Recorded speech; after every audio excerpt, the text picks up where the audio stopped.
Hello everyone, this is Satyawan and welcome to English.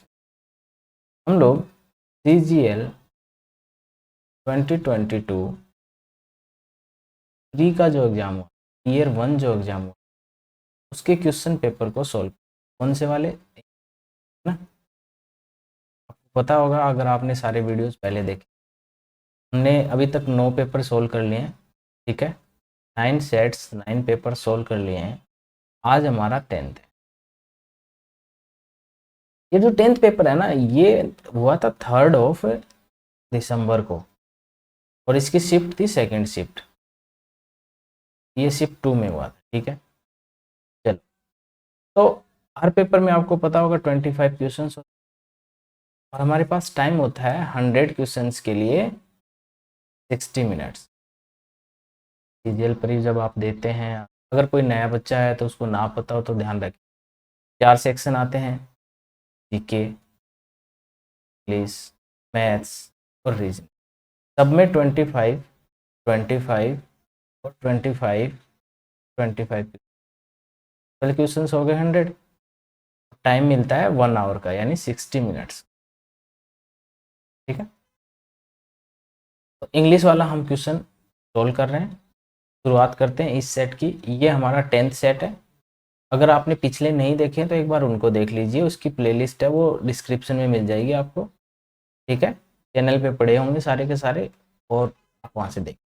चलो शुरू करें। Question number 1, select the most appropriate option that can substitute underline segment in the given sentence. ये sentence लिखा हुआ है, इसमें एक अंडरलाइन सेगमेंट लिखा हुआ है। इस अंडरलाइन सेगमेंट को इन 4 ऑप्शन में से कौन सा ऑप्शन सब्सटीट्यूट कर सकता है, मतलब इस जगह कौन सा। Oscar is the most prestigious award which is introduced to good actors in that year.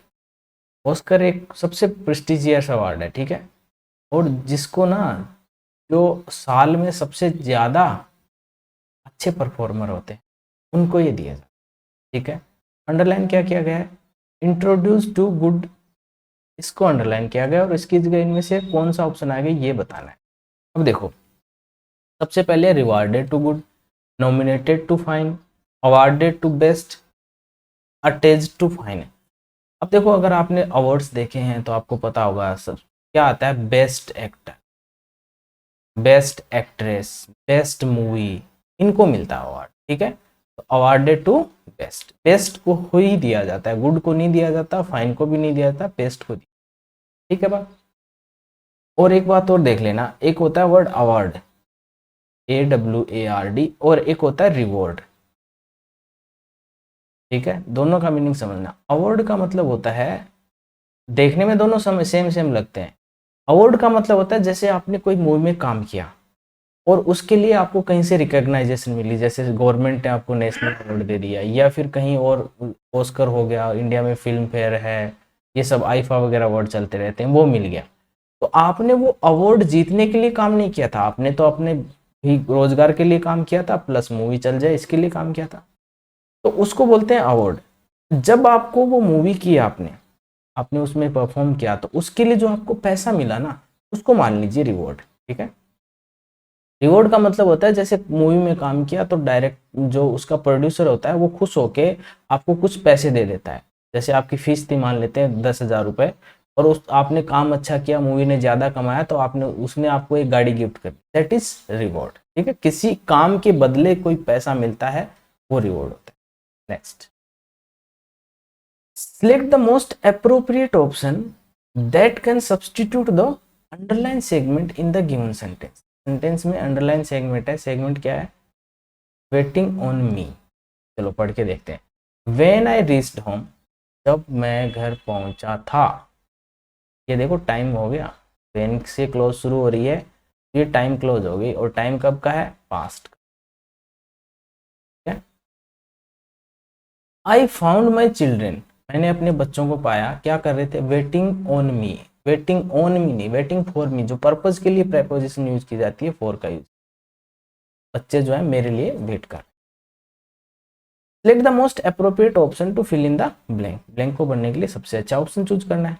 देखो, our school had decided to take us to a Himalaya for excursion. ठीक है, हमारे जो स्कूल है ना उसने डिसाइड किया, क्या डिसाइड किया कि हम हिमालय पे ट्रिप के लिए जाएंगे। जो एक्सकर्सन का मतलब होता है ना, मतलब होता है एक शॉर्ट ट्रिप। ठीक है, छोटी ट्रिप जो इंजॉयमेंट के लिए की जाती है, जो मस्ती मौज मस्ती करने के लिए। ठीक है, सैर सपाटा समझ लो। उसके बाद नेक्स्ट सेंटेंस शुरू होता है, I dash to convince my mother to give consent. मैंने अपनी मम्मी से, कंसेंट का मतलब होता है परमिशन, मान लो आप कि वो अपनी सहमति दे दें। कंसेंट का मतलब सहमति, कि आप वहां जा सकते हो। मैंने मम्मी को कन्विंस करने के लिए कोशिश की। अब देखो, hot fire with fire, hot fire with fire का मतलब होता है अगर सामने वाला आपके साथ लकड़ी लेके लड़ रहा है तो आप उससे लकड़ी से झगड़ा करें, अगर बंदूक लेके झगड़ा कर रहा है तो बंदूक से करें। मतलब जिस तरीके से आपका अपोनेंट आपसे झगड़ा कर रहा है, लड़ाई कर रहा है, वॉर कर रहा है, बैटल कर रहा है, उसी वे में आप उसी तरीके से उन्हीं वेपन्स का यूज करके उससे लड़ें, तो उसको बोलते हैं फाइट फायर विद फायर। ठीक है, कोड तो सेकंड फॉर्म लिख दी क्योंकि यहाँ पे टाइम पास्ट का है तो आपको सेकंड फॉर्म लिखनी पड़ेगी इस वजह से। बाकी है fight fire for fire with fire हो गया। ठीक है, ब्रोट होम द बैकन, इसका मतलब होता है जो आप कमा के घर में खाना खर्चा, मतलब खाने के लिए जो कमा के पैसा लाते हैं ना उसको। मेड वेव्स मतलब हाथ हिला के अपने आप को लोगों के सामने करना, मतलब अपने आप को दिखाना, अपने आप को प्रेजेंट करना लोगों के सामने जिसको नहीं पता है। ठीक है, मेड वेव्स का मतलब हो गया। लेफ्ट नो स्टोन्स अनटर्न्ड, इसका मतलब होता है ऐसी पूरी कोई काम को करने के लिए पूरी कोशिश कर लेना भाई, जुबान से भी कर लेना, फिजिकली वर्क भी कर लेना, किसी और की पैरवी भी लगा लेना किसी को मनाने के लिए। तो यहाँ पे क्या हो जाएगा, ये आंसर। मैंने मम्मी को मनाने के लिए, मम्मी को कन्विंस करने के लिए मैंने सारे जतन कर लिए। ठीक है, identify the incorrectly spelled word, जिसकी स्पेलिंग गलत होता है। The RHIME, rhyme and rhythm. अब आपने, बहुत सिंपल सा वर्ड होता है RHYM। राइम का मतलब होता है जो ताल से ताल मिला के, जो आप म्यूजिक वगैरह सुनते हैं ना तो उसमें जो ताल मिलाई जाते हैं उसको बोलते हैं राइम। और इसकी स्पेलिंग वाई आता है, आई नहीं आता। तो ये रहा। Next, select the incorrectly spelled word, तब जिसकी स्पेलिंग गलत है वो बताना है। जस्टिस, बड़ा सिंपल सा वर्ड है। ठीक है, जज, देखो जज की स्पेलिंग होती है JUDGE और इसने ए की एक्स्ट्रा लगा दिया, तो ये रहा आंसर।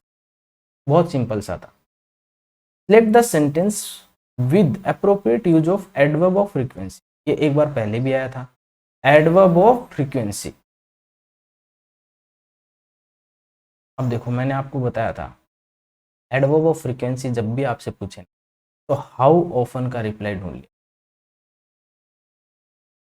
मतलब भाई कोई आदमी कहीं जाता था या कोई काम करता था या किसी से मिलता था या कोई मतलब गेम खेलता था, तो वो कब खेलता था, दिन में कितनी बार या महीने में कितनी बार, हाउ ऑफन, उसका जब रिप्लाई आता है ना तो उसको बोलते हैं एडवर्ब ऑफ फ्रीक्वेंसी। ठीक है, देखो राधा गोज टू नागपुर, राधा नागपुर जाती है, देखो प्रेजेंट इंडेफिनिट लिखा है, इसका मतलब ये हैबिचुअल एक्शन है या उसका रेगुलर काम है जो रोजाना करती है। विद ग्रेट अफेक्शन, बहुत मतलब ग्रेट अफेक्शन के साथ जाती है। Radha goes to Nagpur for her office work, अपने ऑफिस वर्क काम के लिए जाती है। वाई, यहाँ रीजन लिखा हुआ है क्यों जाती है ना। Radha often goes to Nagpur, often, often देख रहे हो, मतलब ओफन का मतलब जाती रहती है, फ्रीक्वेंट एक्शन है, तो ये हो गया फ्रीक्वेंट। बात समझ। Select the most appropriate synonym पूछा है, किसका, ऑब्लिगेटरी, ये तो बड़ा सिंपल सा वर्ड होता है। ऑब्लिगेटरी का मतलब आप समझते होंगे, ओब्लाइज करना किसी को, भाई प्रेशर डाल के तुम्हें ये काम करना ही है, तुम्हारे पास इसके अलावा कोई चॉइस नहीं है। इसका मतलब होता है कंपल्सरी, जरूर जरूर से करना है, अननेसेसरली कंपल्सरी है।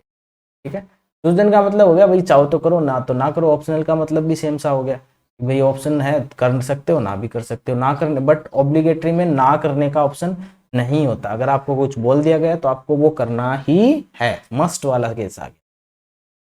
जब आप मॉडल्स पढ़ते हैं ना उसमें जब मस्ट पढ़ते हैं तो ये ऑब्लिगेटरी एक्शन को, अगर मॉडल्स आपको नहीं आते तो मैंने पूरा मॉडल पढ़ाया हुआ है, पूरा चैप्टर पढ़ाया हुआ है, इसकी लिंक जो है वो डिस्क्रिप्शन में मिल जाएगी, आपको पढ़ना है तो पढ़ सकते हैं, ठीक है। Next, select the most appropriate antonym of the underline word. अब देखो ये सेंटेंस लिख दिया 5 लाइन का, अब इसमें से आपको या तो पूरा सेंटेंस पढ़ो या अंडरलाइन वर्ड देखो, देख के अट्रैक्ट्स, तो आपको सेंटेंस पढ़ने की जरूरत नहीं है, इसको पढ़ के समझ आ गया अट्रैक्ट करना किसी को, है ना। तो भाई अट्रैक्ट्स का क्या पूछा है, एंटोनिम पूछा है, ऐसा काम जो आपको अट्रैक्ट ना करे, तो उसका मीनिंग होता है क्या, डेटर्स। डेटर्स का मतलब ना करने वाला, ना इच्छा, है ना।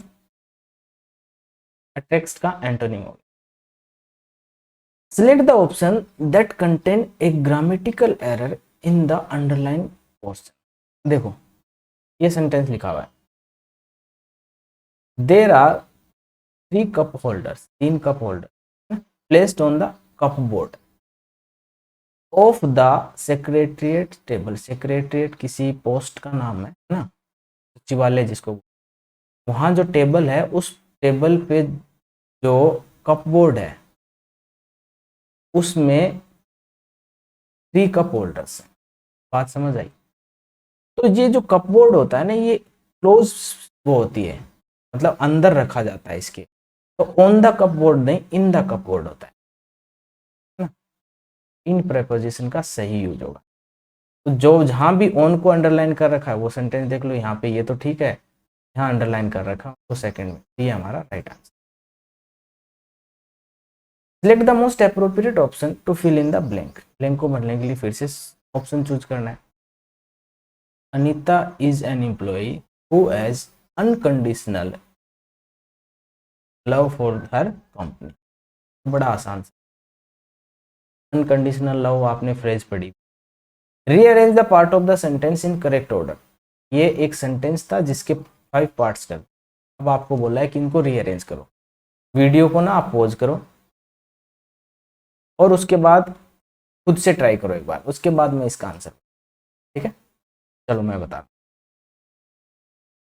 Indian economy were largely based on coal, expansion of electrification of the. अब देखो जो भारत की इकोनॉमी है ना, कोयले पे डिपेंडेंट, क्योंकि कोयले से क्या बनती है, बिजली बनती है। Expansion of electrification of the last 20 years and considerable Chinese economy. अब देखो मैंने ये सेंटेंस पढ़ा है PQRS, मैंने बोला सेम सीक्वेंस होगी, है ना। अब इसको हमें सीक्वेंस में सेट करना है। अब एक बात देखो आप, ये जो लिखा हुआ है द, इसका मतलब क्या है, ये है आर्टिकल। जैसे आपने आर्टिकल लिखा तो इसके बाद कोई नाउन आना चाहिए, है ना। हो सकता है डायरेक्ट नाउन आए या उसके पहले एडजेक्टिव आके नाउन आ जाए, आएगा। बट ये द आर्टिकल के बाद दोबारा से द आर्टिकल नहीं आएगा, क्यू के बाद आर तो नहीं आएगा। यहाँ तक बात ठीक है। अगर आपको कहीं क्यू के बाद आर दिख रहा है गलत, क्यू के बाद आर दिख रहा है गलत, क्यू के बाद एस है इसमें, इसमें क्यू के बाद पी है, तो ये दो तो सीधे ही गलत हो गए। मैं आपको सिर्फ तरीका बता रहा हूँ कैसे कर, ठीक है। अब देख रहे हो ये ऑफ प्रेपोजिशन लिख दी, लिख दी ऑफ प्रेपोजिशन लिख दी, तो आप ऑफ प्रेपोजिशन लिख के ये समझ पा रहे हो कि इसके बाद कोई सेंटेंस आएगा या आएगा, यानी इससे सेंटेंस एंड नहीं हो सकता, क्योंकि प्रेपोजिशन एक ऐसा वर्ड है जिसके बाद उसका ऑब्जेक्ट आना कंपल्सरी है, तो एस एंड में नहीं हो सकता, ठीक है। तो एस इन दोनों में देख रहे हो, ये रहा एंड में, तो ये हो गया गलत, 3 गलत हो गया ऑप्शन। चले नेक्स्ट।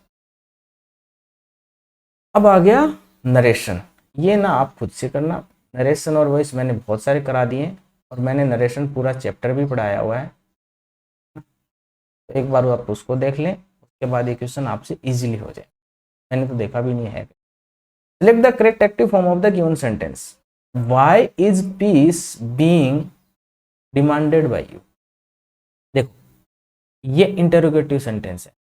अब मैंने आपको बार बार बताया कि नरेशन में क्या होता है, टेंस भी चेंज होता है, सेंटेंस की स्ट्रक्चर भी चेंज हो जाती है। अगर इंटेरोगेटिव हो चाहे एक्सक्लेमेटरी हो, लास्ट में जब बन के आता है ना डायरेक्ट से इनडायरेक्ट, तब आपको उसको सिंपल सेंटेंस ही बनाना होता है। ठीक है। सिंपल सेंटेंस का मतलब, अच्छा मैं थोड़ा और एलोबरेट कर दूं। जब आप इसको मतलब डायरेक्ट से इनडायरेक्ट बनाते हो ना, तो इसको असर्टिव सेंटेंस ही बनाना हो, ठीक है। वो इंटरोगेटिव तब भी इंटरोगेशन हटा देते हैं, एक्सक्लेमेटरी है तो भी वो हटा देते हैं, आपको असर्टिव सेंटेंस बनाना होता है। अब देखो, बट वॉइस में ऐसा नहीं होता। वॉइस में अगर इंटरोगेटिव है तो इंटरोगेटिव रखना है। अब देखो 4 ऑप्शन दे रखे हैं, चारों इंटरोगेटिव है तो कोई कहानी है ही नहीं। वाई से शुरू है तो वाई रखेंगे। अब देखो, why is peace being demanded by you. You जो है ये ऑब्जेक्ट है बाई प्रेपोजिशन, है ना। तो जब ये वॉइस चेंज करोगे ना तो यू सब्जेक्ट बन जाएगा। यू सब्जेक्ट बनेगा ना तो आर वर्ब आ जाएगी। क्यों? क्योंकि इज बीइंग लिखा हुआ है ना, तो आर आ जाएगा। ये प्रेजेंट कंटिन्यूअस की वॉइस चेंज है ना। अगर आपको वॉइस नहीं समझ आ रही तो आप ना चैप्टर मैंने पढ़ाया हुआ, आप वीडियो देख लीजिए। तो यू सब्जेक्ट हो जाएगा और आर क्या हो जाएगी? Helping verb. देखो, यू सब्जेक्ट हो गया, are helping verb. But interrogative तो नहीं हुआ। इंटेरोगेटिव की स्ट्रक्चर क्या होती है? W H word plus helping verb, उसके बाद सब्जेक्ट होना चाहिए। ये स्ट्रक्चर होती है। या फिर अगर डब्ल्यू एस से नहीं शुरू है, डायरेक्ट हेल्पिंग वर्ब है, तो हेल्पिंग वर्ब प्लस सब्जेक्ट होना चाहिए, तभी तो इंटेरोगेटिव होता है। ये इंटेरोगेटिव की स्ट्रक्चर होती है। अब देखो यहाँ पे आप देख रहे हो तो यू सब्जेक्ट पहले दे दिया, यहाँ पे आर दे दिया पर सब्जेक्ट ही नहीं दिया, यहाँ पे आर दे रखा है, ये answer. Why are you demanding fees? आप समझ। Select the most appropriate antonym. किसका? Underline word severe. सीवियर तो आपने पढ़ा होगा, आपने सुना होगा कि उसको तो बहुत सीवियर मतलब बहुत खतरनाक वाली बीमारी है ना। उसका एंटोनिम होगा gentle. Select the correct passive form of the given sentence. एक बार आप इसको भी ट्राई करो, फिर मैं बता, पोज करके ट्राई कर लो। They fired her because she was careless. अब देखो, दे फायर्ड हर, ये रही हमारी वर्ब, ये रहा हमारा ऑब्जेक्ट। जैसे ही इसका वॉइस चेंज करोगे तो हर का सब्जेक्ट बन जाएगा सी। फायर्ड है वर्ब की सेकंड फॉर्म, इसका मतलब पास्ट इंडेफिनिट। पास्ट इंडेफिनिट का वॉइस बदलोगे तो इज वाज या वर के साथ वर्ब की थर्ड। तो सी के साथ वाज या वर, यहाँ इज लिखा है, यहाँ इज लिखा है, यहाँ हैड लिखा है, ये रहा आंसर। को देखने की जरूरत नहीं पड़ी, ठीक है। देखो next, select the most appropriate option to fill in the blank. Blank को भरने के लिए सबसे अच्छा ऑप्शन चूज करना। He has experienced dash abuse, ठीक है। पल्पेबल, विजिबल, फिजिकल, इंटेंजिबल, ठीक है। तो यहाँ पे हो जाएगा फिजिकल। विजिबल अब्यूज तो होती ही नहीं, मतलब ऐसा थोड़ी होता है अब्यूज दिखती है, गालियां दिखती हैं। इंटेंजिबल का मतलब होता है जिसको छुआ ना जा सके, ठीक है। तो यहाँ पे हो जाएगा physical abuse the right. Select the most logical order of the sentence to form a coherent paragraph को कोहेरेंट बनाइए। मतलब वही बात होगी, पी क्यू आर एस लिखा हुआ है, सेंटेंस लिखे हुए हैं 4, इनको लॉजिकल ऑर्डर में डालना है जिससे जो पैराग्राफ है उसका मीनिंग सही हो जाए, ठीक है। देखो, you can use proper lighting, reduce screen glare and take more breaks. ये बात किसकी हो रही है? किसी स्क्रीन को जब आप देखते हैं, आप आंखों में जो फर्क, या फिर आप लाइट को जब देख, तब उसकी बात हो रही है। हाउएवर, अब देखो जैसे आपने क्यू देखा, क्यू से स्टार्ट नहीं होगा, क्योंकि जैसे आपने हाउएवर देखा तो इससे ये सेंटेंस शुरुआत नहीं हो सकती किसी भी paragraph. There are lots of way you can protect your eyes during the day. हाँ, मतलब बहुत सारे तरीके हैं जिनसे आप अपनी आंखों को दिन में प्रोटेक्ट कर सकते हैं लाइट से, ठीक है। इस सेंटेंस से शुरुआत होनी, फर्स्ट सेंटेंस यही होगा क्योंकि इंट्रोडक्शन दिया गया है। उन वे से में से देखो, एक ये बता रहा है लाइटिंग अच्छी कर लो, स्क्रीन ग्लेयर रिड्यूस कर लो और ब्रेक्स ज़्यादा ले लो, तो इसके बाद ये आ सकता है ना। तो शुरुआत होती है होनी आर से। Every 20 minutes of time spent staring at a screen, look away at an option that is at least 20 feet away for 20 seconds. Okay, ये जो 20-20-20 का फॉर्मूला होता है ना, अगर आपको नहीं पता तो इसका मतलब होता है कि अगर आप फोन देख रहे हैं, कोई वीडियो देख रहे हैं, तो आप 20 मिनट उसको देखिए, है ना। उसके बाद आपसे कोई 20 फीट दूरी पर कोई ऑब्जेक्ट रखा होता है ना, 20 फीट, उसको 20 सेकंड के लिए देखिए, जिससे ना आपकी आंखों में जो पानी आता है, इचिंग होती है, वो प्रॉब्लम कम होगी। ठीक है, तो शुरुआत हमारी आर से होनी है। देखो, एस से शुरुआत, क्यू से शुरुआत, आर से शुरुआत, एस से शुरुआत। ठीक है, के बाद भी अगर आपको डाउट लगे तो एक आर, आर के बाद पी। वैसे भी मैंने पहले ही बता दिया कि आर के बाद पी आएगा, क्योंकि इसमें से जो तरीके दे रखे हैं उन तरीकों की बात यहाँ कर रखी है, यही आना है। ठीक है, देखो next, select the most appropriate meaning of the underline idiom given sentence. Sentence में जो अंडरलाइन किया गया ईडियम है ना, इसका सही से मीनिंग बताना है। क्या लिखा हुआ है? Being an ardent professional, the lawyer always kept his clients at an arm's length, at an arm's length। ठीक है भाई, प्रोफेशनल होने की वजह से जो लॉयर है ना, अपने जो क्लाइंट है उनको थोड़ी दूरी पे रहता है, क्योंकि उसकी जो अंदर की बातें हैं वो सारी शेयर ना हो जाए। ठीक है, तो एट एन आर्म्स लेंथ, ये तो आपको पता होगा, थोड़ी दूर रखना। ठीक है, थोड़ी सी दूरी पे होना, इसका मतलब होता है एट ए डिस्टेंस। देखो next, select the most appropriate synonym पूछा है फिर से